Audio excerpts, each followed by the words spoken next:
నమస్కారం. City cable CPC న్యూస్కి స్వాగతం. ముందుగా ముఖ్యాంశాలు.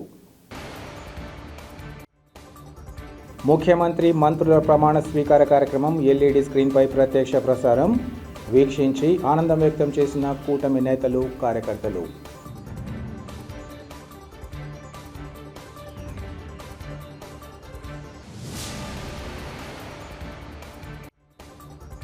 చక్రాపేట మండలం మారెళ్లమడక గ్రామంలో మరోమారు పెద్ద ఎత్తున మామిడి చెట్ల నరికివేత. ప్రభుత్వం తమను అన్ని విధాలా ఆదుకోవాలని బాధిత రైతు వినతి.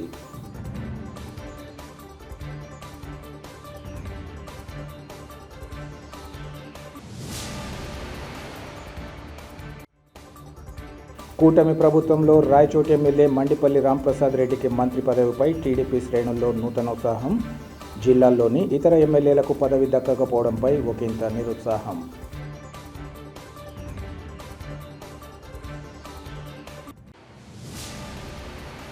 సార్వత్రిక ఎన్నికల్లో కూటమి ఘన విజయం తర్వాత బుధవారం ఏర్పాటు చేసిన ముఖ్యమంత్రి మంత్రుల ప్రమాణ స్వీకార కార్యక్రమాన్ని కడప ప్రజలు వీక్షించేలా అధికారులు ఏర్పాట్లు చేశారు.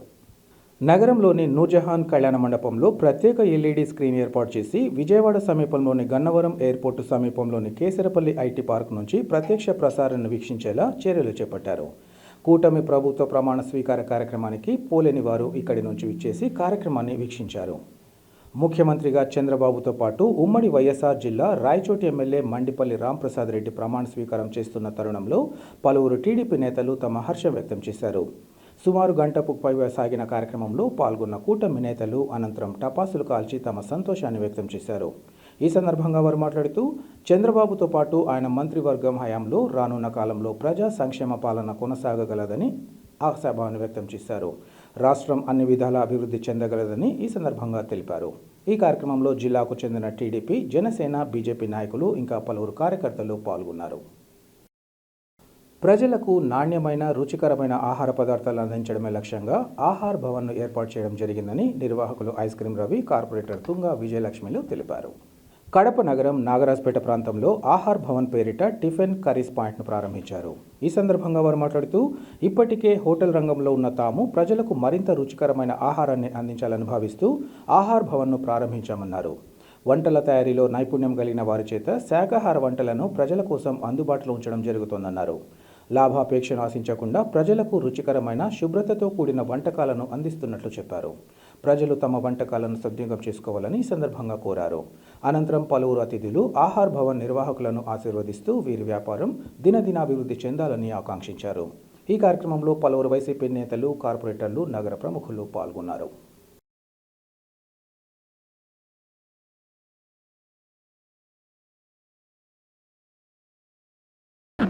ఈరోజు కడప నగరంలో ఆహార్ కూర్ వెజ్ టిఫిన్స్, కర్రీస్ అన్నీ కొత్తగా ఈరోజు ఓపెన్ జరిగింది. అందరూ ప్రజలంతా ఇక్కడికి వచ్చి ఒకసారి మా హోటల్కి వచ్చి టేస్ట్ చూసి ఎలా ఉందో చెప్పి ఏమన్నా మార్పులు, చేర్పులు ఉంటే అందరూ కూడా ప్రజలు వచ్చి మా ఆహార్ కూర్ వెజ్కు రావాల్సిందిగా కోరుతున్నాను. అందరికీ నమస్కారము. ఈరోజు 23వ డివిజన్ ఇన్ఛార్జ్ అయినటువంటి ice cream Ravi, corporator Tunga Vijayalakshmi వాళ్ళ ఆధ్వర్యంలో ఆహార భవన్ అనే మంచి వెజిటేరియన్, ప్యూర్ వెజిటేరియన్ టిఫిన్ సెంటర్ను, వాళ్ళ కర్రీ పాయింట్ను ఓపెన్ చేశారు. అందరూ అందరూ అజాత శత్రువు రవి వార్డులో కానీ, పార్టీలో కానీ అందరూ ఆయన అభివృద్ధికి అందరూ తోడ్పడాలా, నిరంతరము వృద్ధి దినదినాభివృద్ధి చేసి రవి చాలా ఆనందంగా వృద్ధిలో రావాలని మనస్ఫూర్తిగా వాళ్ళ అక్కగా కోరుకుంటున్నాము. నమస్కారం. చంద్రబాబు నాయుడు సారథ్యంలోని కూటమి ప్రభుత్వంలో ఉమ్మడి వైఎస్ఆర్ జిల్లా రాయచోటి ఎమ్మెల్యే మండిపల్లి రాంప్రసాద్ రెడ్డికి మంత్రి పదవి దక్కడంపై టీడీపీ శ్రేణుల్లో నూతనోత్సాహం నెలకొంది. ఈ నెల 4వ తేదీన జరిగిన సార్వత్రిక ఎన్నికల ఓట్ల లెక్కింపులో టీడీపీ, బీజేపీ, జనసేన కూటమి అభ్యర్థులు అధిక సీట్లు కైవసం చేసుకున్నారు. ఈ క్రమంలో ఈరోజు ముఖ్యమంత్రిగా చంద్రబాబు నాయుడుతో పాటు పలువురు మంత్రులు ప్రమాణ స్వీకారం చేశారు. ఇందులో భాగంగా రాయచోటి ఎమ్మెల్యే మండిపల్లి రాంప్రసాద్ రెడ్డి రాష్ట్ర మంత్రిగా ప్రమాణ స్వీకారం చేశారు. అయితే మరోవైపు ప్రస్తుత వైఎస్ఆర్ జిల్లా నుంచి కూటమి అభ్యర్థులుగా 5గురు విజయం సాధించినప్పటికీ ఎవరికీ మంత్రి పదవి దక్కలేదు. ప్రొద్దుటూరు, మైదుకూరు, కడప ఎమ్మెల్యేలు వరదరాజులరెడ్డి, పుట్టా సుధాకర్ యాదవ్, మాధవిరెడ్డిలు మంత్రి పదవి రేసులో ఉంటూ తమకున్న అవకాశాల మేరకు ప్రయత్నాలు సాగించినప్పటికీ వారిలో ఎవరికీ అవకాశం దక్కలేదు. దీంతో ఆయా నియోజకవర్గాల టీడీపీ నేతలు, వారి అనుచరులు ఒకంత నిరుత్సాహపడ్డారు. భవిష్యత్తులోనైనా తమ నాయకులకు తగిన ప్రాధాన్యత ఇవ్వాలని వారు కోరుతున్నారు. చక్రాయపేట మండలం మారెళ్లమడక గ్రామంలో పెద్ద ఎత్తున మామిడి చెట్లను నరికివేయడంతో బాధిత రైతు లబోదిబోమంటున్నారు. బొజ్జ వాసుదేవరెడ్డి మారెళ్లమడక గ్రామ పరిధిలో గత కొన్ని సంవత్సరాలుగా మామిడి చెట్లను సాగు చేస్తున్నాడు. ఈ క్రమంలో తాజాగా 6 సంవత్సరాల వయసున్న మామిడి చెట్లను గుర్తు తెలియని వ్యక్తులు రంపంతో కోసి నేలమట్టం చేశారు. ఇది ఇలా ఉండగా గత నెలలో కూడా ఇదే పొలంలో 100 మామిడి చెట్లను దుండగులకు తీవ్ర నష్టం కలిగించారు. ప్రస్తుతం బొజ్జ వాసుదేవరెడ్డికి చెందిన మరో 32 మామిడి చెట్లను నిర్దాక్షిణ్యంగా నరికి రైతును కోలుకోలేకుండా చేశారు. ఈ సందర్భంగా గ్రామ మాజీ సర్పంచ్ బొజ్జ పార్థసారథిరెడ్డి మాట్లాడుతూ ఎన్నో కష్ట నష్టాలు భరించి మామిడి చెట్లను సాగు చేస్తుంటే ఇలా నిర్దాక్షిణ్యంగా నరకడం దారుణమన్నారు. ఈ సంఘటన బాధిత రైతు కోలుకోని స్థితిలో ఉన్నారన్నారు. ఈ విషయంగా ప్రభుత్వం మానవతా దృక్పథంతో స్పందించి బాధిత రైతు వాసుదేవరెడ్డిని ఆదుకోవడంతో పాటు ఈ ఘాతుకానికి పాల్పడిన వారిపై కఠిన చర్యలు తీసుకోవాలని కోరారు. మరోవైపు పంట చేతికందే సమయంలో చెట్లను నరికివేయడంతో రైతు వాసుదేవరెడ్డి కన్నీరు మున్నీరుగా విలపిస్తున్నారు. మారెళ్లమడక గ్రామం, చక్రాయపేట మండలం, బొజ్జ పార్థసారథి ఎక్స్ సర్పంచ్ని. 6 సంవత్సరాలకు ముందు మామిడి తోట నేను మా అన్న కొడుకులు ఇద్దరం కలిసి పూడ్చుకున్నాము.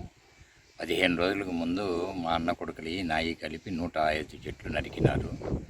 ఈరోజు మళ్ళా వారానికి ముందు ఈరోజు మళ్ళా నైట్ వచ్చి 42 చెట్లు రంపాలతో కోసినారు.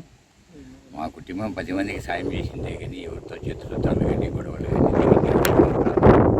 కాబట్టి దయవుంచి మాకు ఏదన్నా నష్టపరిహారం వారి ఎత్తు జరిగింది కాబట్టి పోలీసులు న్యాయం చేసి మమ్మల్ని ఆదుకోవాల్సిందిగా.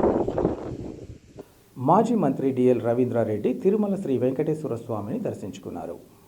ఈ ఉదయం వీఐపీ విరామ సమయంలో డిఎల్ కుటుంబ సభ్యులతో కలిసి స్వామివారి సేవలో పాల్గొని మొక్కులు చెల్లించుకున్నారు. దర్శనానంతరం రంగనాయకుల మండపంలో వేద పండితులు వేదాశీస్సునం అందించారు. అనంతరం ఆలయ అధికారులు స్వామివారి తీర్థ ప్రసాదాలు అందించి పట్టు వస్త్రంతో సత్కరించారు. ఆలయం వెలుపల మాజీ మంత్రి డిఎల్ రవీంద్రారెడ్డి మీడియాతో మాట్లాడుతూ జగన్ రాష్ట్రాన్ని అధోగతి పాలు చేశారని విమర్శించారు. శ్రీ వెంకటేశ్వర స్వామి విషయంలో జగన్ పెద్ద తప్పు చేశారని ఆరోపించారు.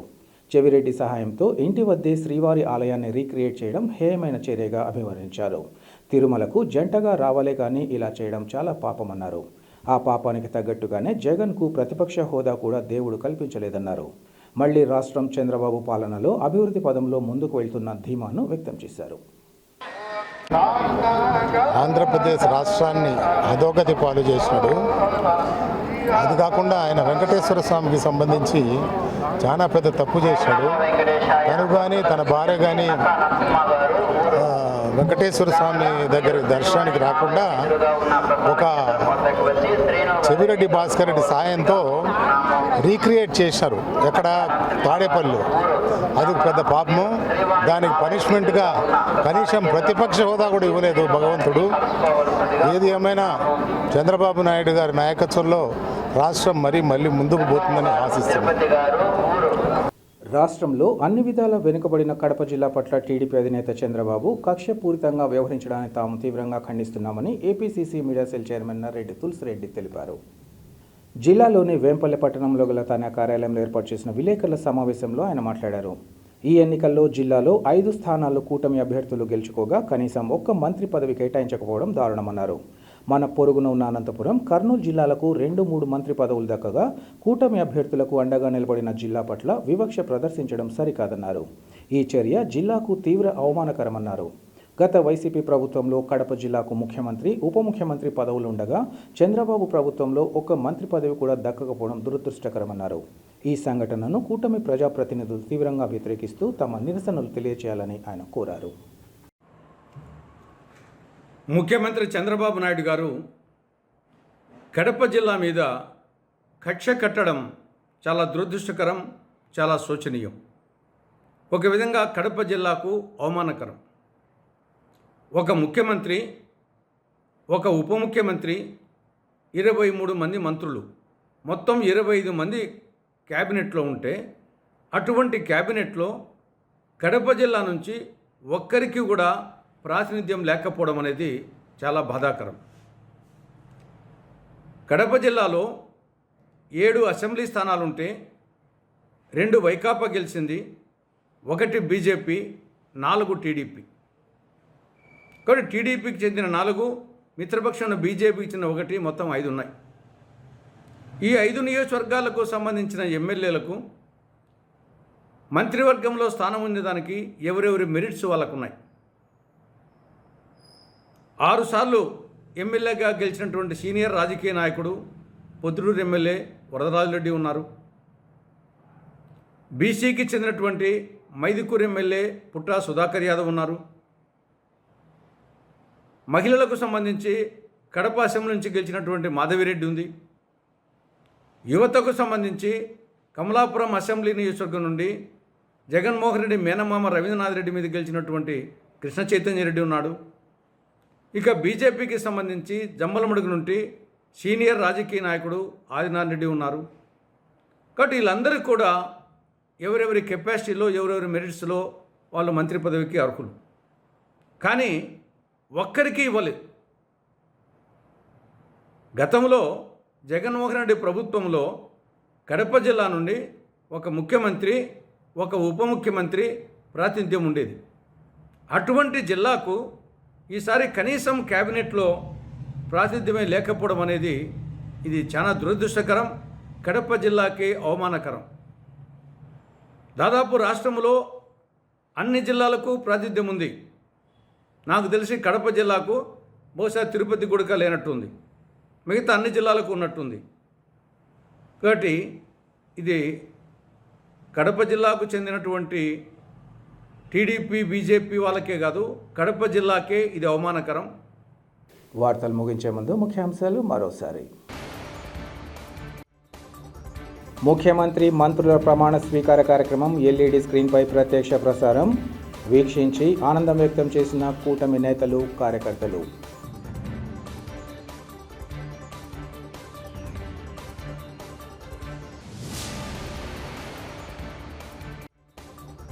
చక్రాపేట మండలం మారెళ్లమడక గ్రామంలో మరోమారు పెద్ద ఎత్తున మామిడి చెట్ల నరికివేత. ప్రభుత్వం తమను అన్ని విధాలా ఆదుకోవాలని బాధిత రైతు వినతి.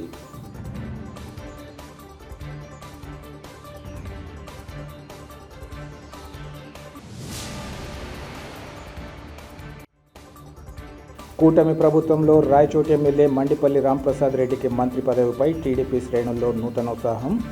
జిల్లాల్లోని ఇతర ఎమ్మెల్యేలకు పదవి దక్కకపోవడంపై ఒకంత నిరుత్సాహం.